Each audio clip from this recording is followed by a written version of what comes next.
Hello, everyone, and welcome to the Purple People podcast. We got an awesome show lined up for you guys because we got a special guest with us in the studio that is our houses because we don't really have a studio. I don't know what I'm talking about. I Anyway, have a studio apartment. yeah, I don't have a studio, but Adam Carlson is out there That's me. as always. I'm Kyle West, and everyone give a round of applause for Andrew O'Donnell, our special guest for the week. What's up, Yeah. Andrew? I'm doing fine. It's 8:44 and I'm looking forward to the draft. 30 days away. Let's happen. Let's get it going. I love it. Yeah, Yep. and, Some good enthusiasm. excited. Now, we brought Andrew in this week to help us talk about prospects for the draft. But before we get to that, Kyle West has a question for us that has been brought to us via Facebook. Yes, this is our social media question of the week. I like this one quite a bit. This one comes from Marcus Harrison. He wants to know, based on the quantity of talented defensive tackles in the draft, do you think drafting a high-value linebacker before defensive tackle is right for our team? Adam and Andrew, what do you guys think? If you don't mind me going first, I would like to say absolutely. I agree with that 100%. The amount of quality defensive tackles in this draft makes it to where if you were to grab one in the second round or jump up and get one in the third round or even get one with your third round pick, you're going to get a quality player. Whereas if you wait on the middle linebacker, the quality of the draft class isn't as good. So you want to see one taken early if there is a quality one available. Yeah, with me, I just want the best player available at 23 and 25. If Sheldon Richardson's there, you have to take him. There's too many good talents that you cannot pass up, like a Sheldon Richardson. That's my opinion. Yeah, and I agree with the statement there too, is that there's enough defensive tackles that I think that's probably where we go with our second round pick, and we'll grab a linebacker with one of our dual first round selections. Let's not waste any time. We're finally at what me and Adam have just been waiting to talk about here, and that is what the Vikings are going to do with their draft picks. And we're going to start with the first round this week. As you guys know, we got two of them. So let's just open the floor up. What do you guys think the Vikings are going to do in the first round? Well, we're going to break this down by position. So let's start talking about the options that the Vikings have at wide receiver. Mm-hmm. Now, we saw the Vikings bring in Greg Jennings, and they're probably going to have Wright starting in the slot. So we're looking for that receiver on the outside. Who do you think would fill that spot the best? What do you think, Andrew? That's a tough question. I think Keenan Allen is the best fit for the Vikings. He has the size, the physicalness of the receiver position, which we love. We like blockers because we run the ball so much. Someone that will go down the field and get the blocks. Someone who could get speed, get a straight line speed for a deep ball, perhaps.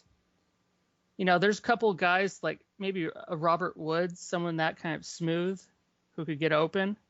Yeah, I would honestly like to have a couple of these on our team, but I think we'll get the right guy. Absolutely. Now, I took a poll on our Facebook page, and we were talking about what wide receiver you guys wanted the Vikings to get, and it came back as the winner was Tavon Austin. Now, I like Tavon Austin, don't get me wrong, but he doesn't fill a need for this team really at all. He'd be playing the slot, and they already have Wright there, and we saw Jennings in there, so I don't think that would work very well. I put Cordarrelle Patterson on there, but I feel that he'll be gone before the Vikings have a chance to pick. So I think, in my opinion, one of the best options is DeAndre Hopkins. He's that basketball player style guy that can go up and get a football. He's got some speed. Either him or Keenan Allen are the two names that I would like to see called. If Robert Woods is the name called, I'm okay with that too. But I don't see Tavon Austin being a good fit. And my gut just kind of tells me right now that I think Keenan Allen, I agree with Andrew when he said he's the best fit for the team. And that's because of his versatility. Like you said, he can do quite a few different things on offense, and with Percy no longer being there, I think they're kind of going to covet bringing someone in who can, he can do couple different things on offense. So he's the one that, my gut tells me that they're going to lean towards him. Of course, any receiver I think that they would draft in the first round is going to come in and immediately fill a need for this team. So I'd be happy with whoever the team would pick if they were to go that route. The nice thing to look at about this is when they draft somebody, I'm going to say when, not if. When they draft someone to fill that spot, we're going to have 4 fairly solid wide receivers on the roster because that will knock Simpson down to being wide receiver 4. Mm-hmm. And I think that's a really good spot for him. It's a really nice turnaround from last season. It actually turns our receiving core into one of the stronger points that we can do offensively, and I like what they've done on paper. Well, let's turn our attention to the other side of the football for a minute, and let's talk about middle linebackers, because that right now is where the biggest hole is on this team. And we talked about that a little bit in the questions, but let's talk about a couple of the prospects. We all know one of the prospects' names, and I know you're dying to talk about him, Kyle, so go ahead. Manny Tao. I don't even. To me, it's just he's a Viking. I'm just gonna say that right now. Like we've already drafted him. I looked into the crystal ball. That's what I think is happening. I've got to actually say 100% that I agree. I've watched tape on Minter. I've watched tape on Teo. I've watched tape on Ogletree. And after watching a lot of these guys, Teo is the guy that I think the Vikings will be taking. Mm-hmm. What do you think, Andrew? I think it really comes down to Manti Te'o or Arthur Brown. Both are good players. I'm obviously a Notre Dame fan, so I have bias because I've seen more than the national championship game where everybody talks crap about, because he was amazing last season. Maybe the people didn't get that watched ESPN that night. They didn't see what I saw the whole year. Right. He had one of the best linebacking seasons in college history, pretty much. 7 interceptions. He had like 120 tackles, something like that. He was very productive, and you want very productive players on defense. Because we were kind of limited at that. And I think Brown might be a better fit for a middle linebacker position in a 3-4 system rather than a 4-3. So it'll be interesting to see what the Vikings think about all this and where they go, because we know that one of those early picks will be used on a middle linebacker. And if I can backtrack for a minute here about Tiao, I think it's a really good fit with him coming to the Minnesota team, because the coaching staff and the locker room that we have in place is going to take care of him. We know how good of a guy Frazier is when it comes to, players like him. They respect him. And they got the thing where they don't haze the rookies. If you can come in, if you can make an impact to the team, they're going to take care of him. It's not like, plus there's all the other Notre Dame guys that are on the roster right now. So he's going to come in, and I think it's a really good fit with him walking in, and he's not going to be hazed by other players in the locker room and get distracted, or all the other stuff that could maybe potentially happen to another team. And I think it's just a really good fit, in my opinion. So let's move on and talk about some of the defensive tackles here. Now, I've got an interesting question for both of you guys, because when we hear defensive tackle, sometimes we don't stop and break it down a bit. Are we looking for one of the bigger run stoppers, or are we looking for a guy that can push through and get some pass coverage or get some pass rush? Because there's a completely different kinds of defensive tackles. So what kind of player do you think the Vikings are after, Andrew? I think we want both. We could use another big, like Pat Williams guy, and plus we need to think about the future. And Kevin Williams he's aging, and I don't think he has the Pro Bowl-ness that he had a couple of years ago anymore, to be honest. So I'd like, maybe to get one early. Yeah, you mentioned Sheldon Richardson earlier. Yeah, I don't know how likely that is, but he's one that you really like. Oh yeah, he's good against the run and the pass. He deserves to be a top 15 player. Now we got some bigger fellas too there, like Starr and Jonathan Hankins and Jesse Williams. What do you think the odds are that the Vikings will take one of those guys? Because right now it seems like they're kind of happy with the rotation between Weon and Evans, and they're just kind of looking for someone to groom out behind Kevin Williams. Would you say that's fair? Yeah, Yeah, I agree with that, yeah. definitely. I think they're going to be looking to replace Kevin Williams with this year's draft. I think, like we've said in previous shows, Christian Ballard, I think, was their attempt to do that in prior years, and it hasn't really panned out the way we had hoped. So I think that they dip into the draft and they look to find someone who can play a season alongside uh, Kevin in the and the depth chart wise, and then probably send him packing after this season. That's kind of my gut on that one. To me, one of the biggest boomer bust guys in this draft is Kawan Short from Purdue. He's one of those guys that'll be able to come in and maybe play at a very high level, or one of those guys that just doesn't have the motor for it. To me, it's a risky pick, but it's one that the Vikings might want to take a look at. Yeah, I actually have a comment about that. Notre Dame played Purdue earlier in the season, and I have to say, from watching all our offensive line playing against these great D lines all year, Purdue had a very chaotic defensive line to play against. And I would say Kawan Short, he was one of the more he made more plays than a couple of the linebackers, I would say. He got in the backfield quick, and that really, that impressed me. All right, so let's move on and talk about another position now. Now, we've covered the major three, but let's talk about two more that people aren't really talking as much about. Punter? Let's talk about cornerbacks for a minute, because the Vikings have made a serious subtraction with Antoine Winfield. Ugh. Yeah, that's, I think, how we all feel. Now, the top talent available, D. Milliner, will definitely be gone. There's zero chance he makes it. Mm-hmm. Xavier Rhodes also will most likely be gone, which leaves the Vikings looking at two really guys that they might want to take a look at, and that's Desmond Trufant and Jonathan Banks. Do you guys have any opinions on either of those guys? Yeah, I was. You want to go first, Kyle? Or because I got just a small little comment here. I'm no draft expert, so like I said, I really don't know what's gonna happen with whatever around here. I'm just gonna say that my instincts tell me that when they address that position, I think it's going to be in round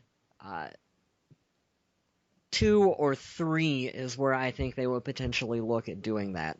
I'm pretty confident with wide receiver and linebacker in the first round, and then in the second, I think is when you go either DT or corner.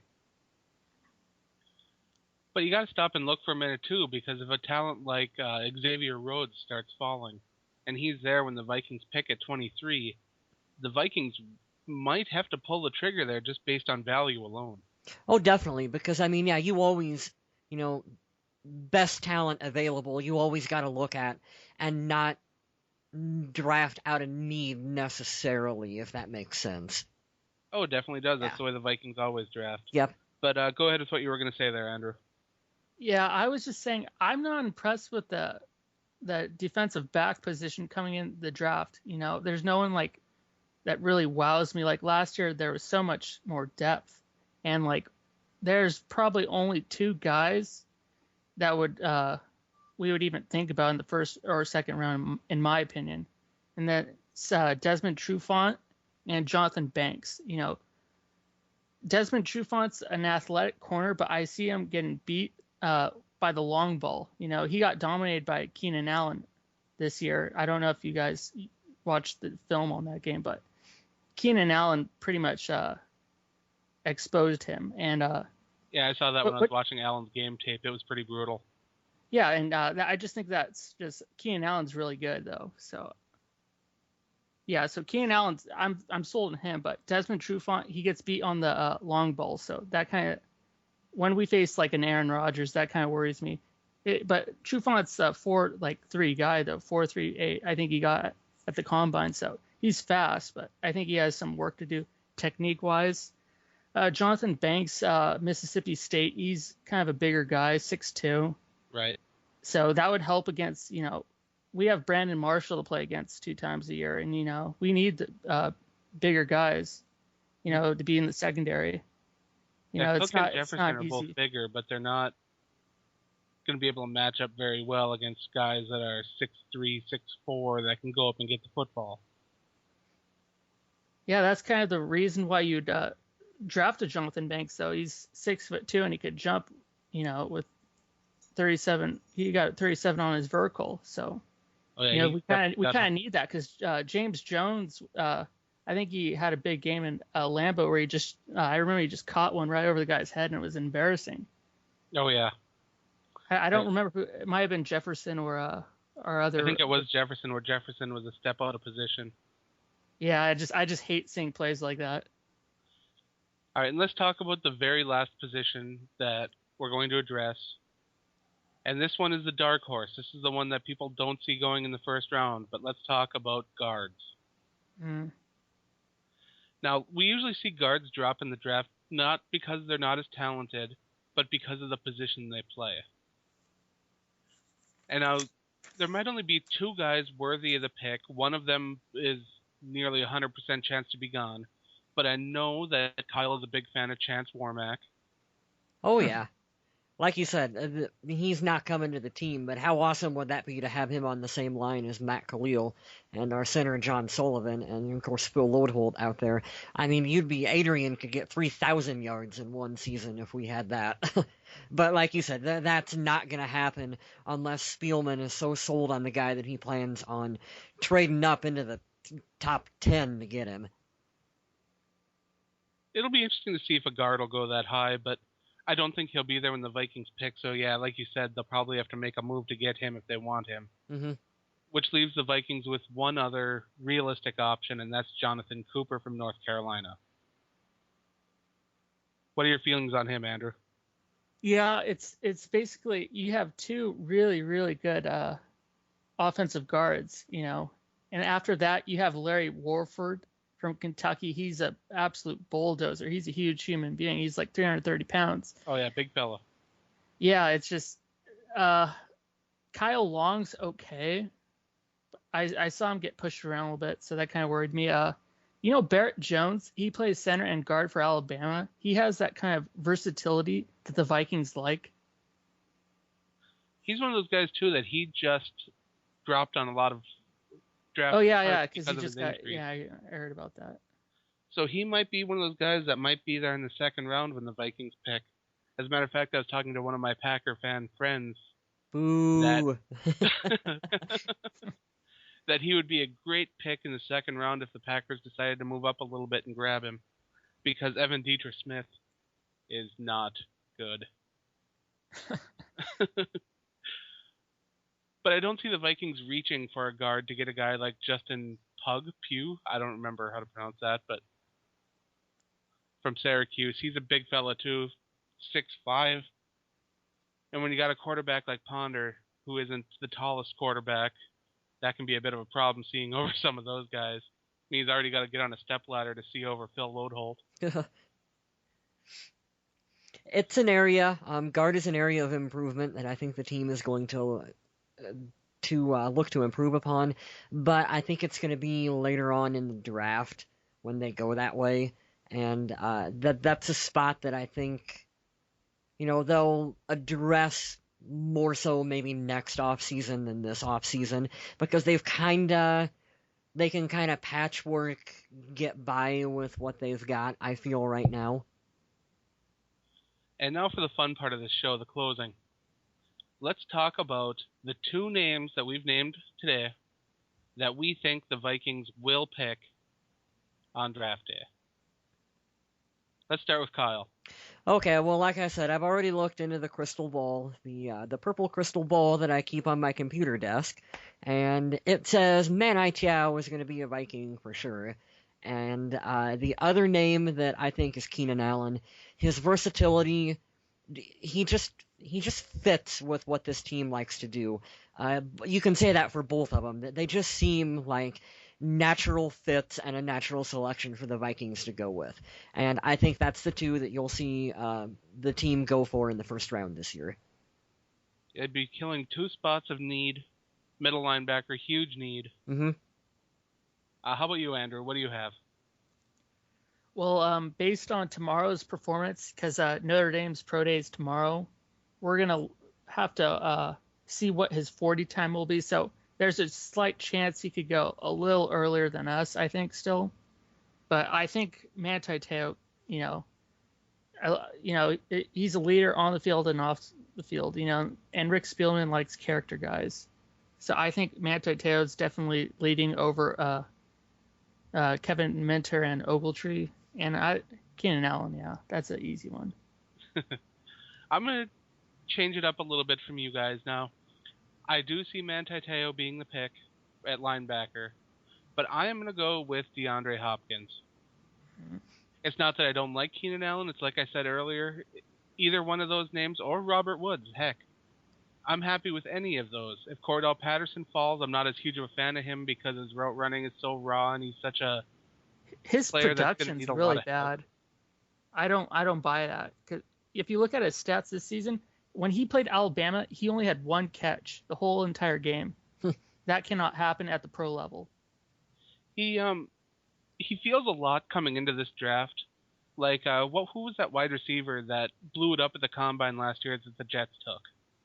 Oh, Stephen Hill, was that his name? Yeah, he reminds me a lot of Stephen Hill. Yeah. That with the hype, not in the play.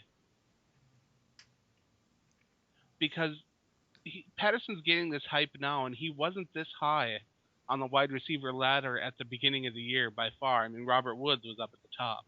Yeah, because more people were talking about Justin Hunter, the other receiver for Tennessee, more than he was. Right. You know what I call that, Adam?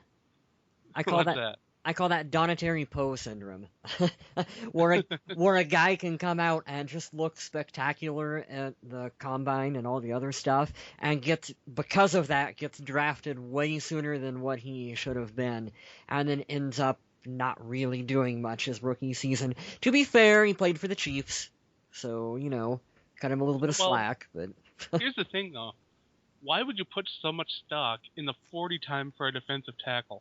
I have no idea. You'd have to ask the Chiefs that one. I mean, if Al Davis was still around, I'm sure the Raiders would have picked him. He'd have been a Raider for sure. But that's all I have for this week. Danny, you guys have anything you'd like to add? I like your DeAndre Hopkins pick. He got 18 touchdowns last year. I think he'd be a really good asset for the Vikings. He's one of those guys that I could see working well in the end zone. And with him splitting one way and Kyle Rudolph splitting the other, and then if he got either a tight end or the fullback coming across the middle, man, that's deadly.